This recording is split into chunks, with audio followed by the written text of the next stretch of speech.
নমস্কার বন্ধুরা, কেমন আছেন সবাই? মিঠাই অ্যান্ড হানিস লাইফস্টাইল ব্লগে তোমাদের অনেক অনেক স্বাগত। তো আজকে হচ্ছে রবিবার, শেষ সোমবারের আগের দিন। আজকে তোমাদের দাদা ভাইয়ের বন্ধুর বিয়ে, বা আমার দেওরের বিয়ে বলতে পারো। কিন্তু এরকম কোনোদিন বিয়ের বাড়ি শুনেছো? বিয়ের বাড়ি যাবো, দেখবো, দেখা করব, কিন্তু কিছু খেতে পাবো না, কারণ আমাদের তো নিরামিষই। আর ঠেকাঠেকিও খাবো না, ওখানে হয়তো নিরামিষই থাকবে, মানে মাটন চিকেনের অপোজিটে তো কিছু না কিছু পনির টনির থাকবে, বাট আমরা নারাজ হয়তো খাবো না, হয়তো কফি টফি একটু খেয়ে আমরা চলে আসবো জাস্ট দেখা করে। তো এরকম কোনোদিন বিয়ের বাড়ি শুনেছো? বিয়ের বাড়ি যাবো অথচ কিন্তু কিছু খেতে পাবো না। তো অলমোস্ট আমরা সব রেডি হয়ে গেছি। তো আমি রেডি হয়ে গেছি, আমাকে কেমন লাগছে একটু অতি অবশ্যই জানাবে। তো চলো দেখতে থাকো আজকের ব্লগটা। আমি বিয়ের বাড়িতে গিয়ে তোমাদের বরকেও দেখাবো, বউকেও দেখাবো।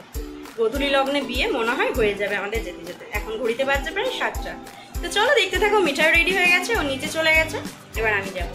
বাই। যেতে যেতে দেখি হঠাৎ তেল ময়দানে আরতি হচ্ছে, সন্ধ্যা আরতি। তাই খানিকক্ষণ দাঁড়িয়ে আরতি দেখতে লাগলাম। মিঠাইও বেশ নাচানাচি করছিল বাজনার আওয়াজটা শুনে, আর অপেক্ষা করছিলাম ওর আরেক বন্ধুর জন্য, যে ওরা আর আমরা একসাথে যাব বলে।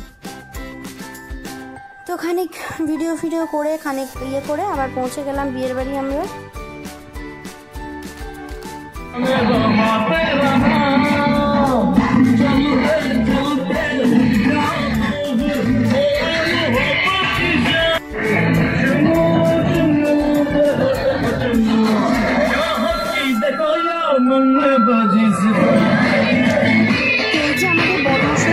বিয়ের জন্য প্রায় রেডি, গোধূলি লগ্ন ছিল, তাই বিয়ে আমাদের যেতে যেতে প্রায় বিয়ে বসে গেছিলো। শুভ দৃষ্টি মনে হয় হয়ে গেছে, তারপরে রিচুয়ালসগুলো হয়তো হচ্ছে, জানি না। দেখছি বর এখানে দাঁড়িয়ে আছে, এটা একটা মন্দির ছিল। হঠাৎ করে বরকে দেখতে পেয়ে গেলাম, তাই ধরে দুটো ছবি তুলে নিলাম। পরে তো আর বরের দেখা পাওয়া যাবে না। এই যে জায়গাটা যেখানটা বউ বসেছিল, তখন তো বিয়ে হচ্ছিল, তাই আমরা সবাই এখানে বসে মজা করছিলাম। এই যে তোমাদের মিঠাই রানী, এটা আমাদের ছিল বরযাত্রী বসার জায়গা। মিঠাই রানী, এই যে তোমার দাদাভাই ক্লান্ত ছিল, ওর তো জ্বর ছিল, তাই ও গিয়ে ঘুমাতে লেগেছিল। এখানে একটু জায়গা পেয়েছিল শোয়ার, তাই ঘুমাতে লেগে গেছিল। আর মিঠাই ততটাই দুষ্টুমি করছিল, এক জায়গায় বসে একদমই থাকছিল না, তাই আমি ভালো করে কিছু ভিডিও করতে পারিনি। আর সেদিন ছিল অসম্ভব গরম। এই যে এদের এখন বিয়ে থা হয়ে গেছে, এবারে বর বউ বসে বসে ফটোশ্যুট করছেন। আমাদের তখন আসার পালা, তাই আমরা দেখা সাক্ষাৎ করে চলে এলাম।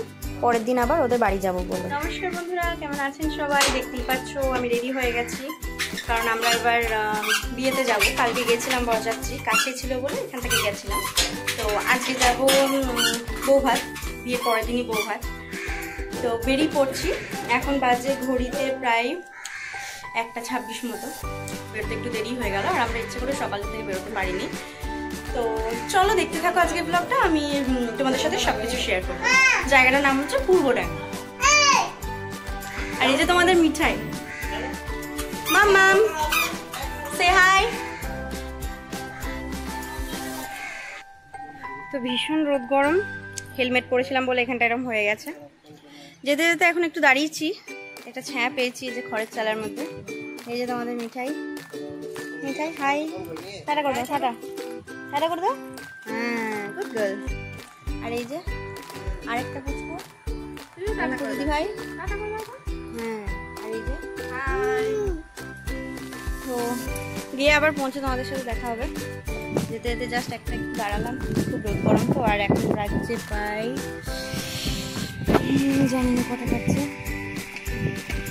2:22। পৌঁছে গেলাম বিয়ের বাড়ি। পৌঁছে জানতে পারলাম বা দেখতে পেলাম বাড়ির সামনে ভীষণ সুন্দর একটি শিব মন্দির। সেদিন যেহেতু শেষ সোমবার ছিল, তাই শিব মন্দিরে না গেলেই নয়। ওরা চলে গেল ওদের বন্ধুদের সাথে দেখা করতে। আরও যারা সবাই এসেছিল, বাড়িতে তো কেউ ছিল না, সবাই লজে ছিল, আমরা বাড়িতে ছিলাম। তাই যার বিয়ে তার মা, মানে মাসিমা, আমাদের নিয়ে গেলেন মন্দিরটি দেখানোর জন্য। কি অপূর্ব সুন্দর মন্দিরটি দেখো, জাস্ট চোখ জুড়িয়ে যাচ্ছে দেখে। আর যেহেতু শেষ সোমবার ছিল, তো শিবের মন্দির তো ভালোই লাগবে। শুনতে পেলাম সকালেই নাকি অনেক ঘোড়া জল এখানে ঢালা হয়েছে, কিন্তু তখন ঘড়িতে বাজছিল প্রায় 3:30-4টে, তাই তখন মন্দির বন্ধ হয়ে গেছে। তাও আমরা মন্দিরটা বাইরে থেকেই দেখে এলাম। খুবই ভালো লাগলো দেখতে মন্দিরটা। কোনো রকম এমন কোনো ঠাকুর নেই যে মন্দিরটি নেই, বেশ সামনেটা অনেকটা জায়গা। সব শেষ করে এবার আমরা চলে যাব ডাইরেক্ট বৌভাতে, মানে রাতে। রাতে এই যে বউ কেমন সেজেছিল দেখে নাও। ভীষণ গরম ছিল, আমরা খুব একটা ভালোভাবে সাজগোজ করতে পারিনি বা মেনটেন করতে পারিনি। বিয়ের জায়গা ছিল সাজানো, ওই যে বউ ওখানে বসে আছে, বাইরে ছিল ফুচকা আর কফি। খাওয়া দাওয়া শেষ করে আমরা আবার রাতে ব্যাক করেছিলাম। গিয়েছিলাম একদিন থাকবো বলেই, কিন্তু গরমের জন্য আর একটু কষ্টের জন্য আমরা রাতে ব্যাক করে ফেললাম। তো চলো বন্ধুরা, টাটা বাবাই, দেখা হবে পরের একটি ব্লগে। বাবাই।